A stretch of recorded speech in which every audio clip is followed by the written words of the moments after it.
This is my proudest self in pretty much my whole cubing life, but to tell you why, you'll need a little bit of backstory first. Let's take you back to around 2 months ago where my parents signed me up for this competition called Oakville Fall A because it was just so close to our house, and when you live in Canada, this doesn't really happen every day.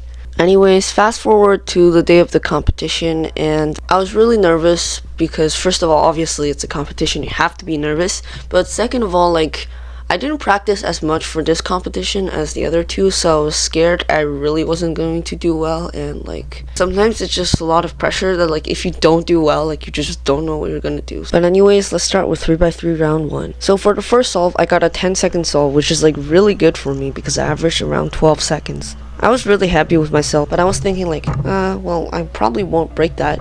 But then for the second solve, I get another 10, and I was like, oh my god, counting 10, this is gonna be a good average. The third solve, I really don't know what happened, I think I lagged. The fourth solve, I got another 10. At that point, I was like, I'm better than Max Park, bro, I'm just too good. And for the last solve, I got an 11, but I still got a 10-second average, which was really good for me. I walked away with this average feeling great and proud of myself, but I was very unaware of what was going to happen in 2x2 round 1.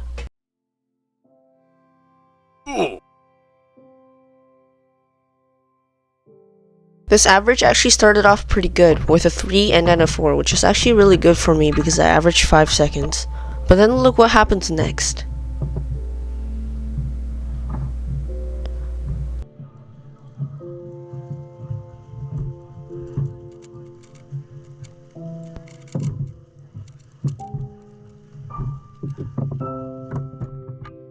Seriously, every single 2x2 average in a competition, something just has to go wrong. Every time. But it's fine, it's not like this average was going to be good anyways, and it's not like I care about 2x2. The last two solves were nothing special, and I ended up getting a pretty mediocre average. And to make matters even worse, 3x3 one-handed was next. And the cutoff was 25 seconds. At that time, I averaged 35 seconds around, so I did practice a lot. I got my average down to 30, and during the competition, I did perform really well, but not well enough to actually make the cutoff.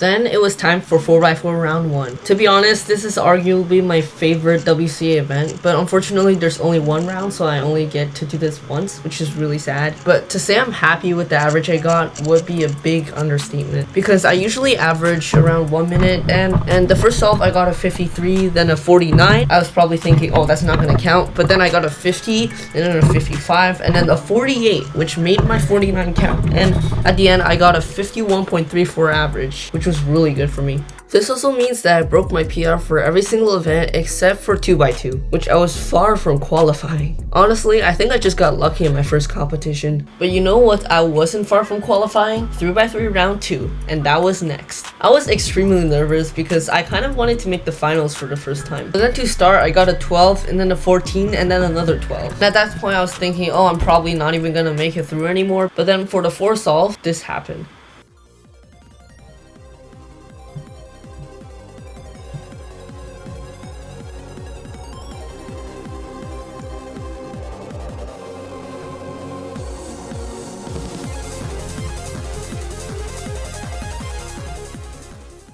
That's right, my first sub 10 in a competition wasn't a 9, it was an 8. Honestly, I didn't even know what to say. I wasn't expecting to get a sub 10 at this competition at all. It was one of the goals, but it was kind of one of those goals that were bonus goals for me. I was like, oh, there's no way I was gonna get a sub 10, but I did get a sub 10, and honestly that was just so relieving. I didn't even care about my average anymore.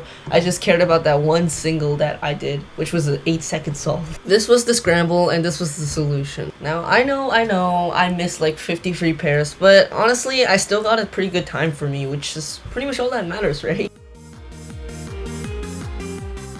So some final notes before I end the video right here. I did get some fruit cubes from the competition sponsor, which was Cubing Out Loud. I'll stop rolling away. I have the pear, the lemon, the peach, and the orange. I might even make some videos about them, who knows. And also, I did kind of break my Chi MS 2x2. I mean, it's still usable, but it's just that I twisted the untwistable corner of the 2x2, and I don't know, something fell off, and now it's just really loose.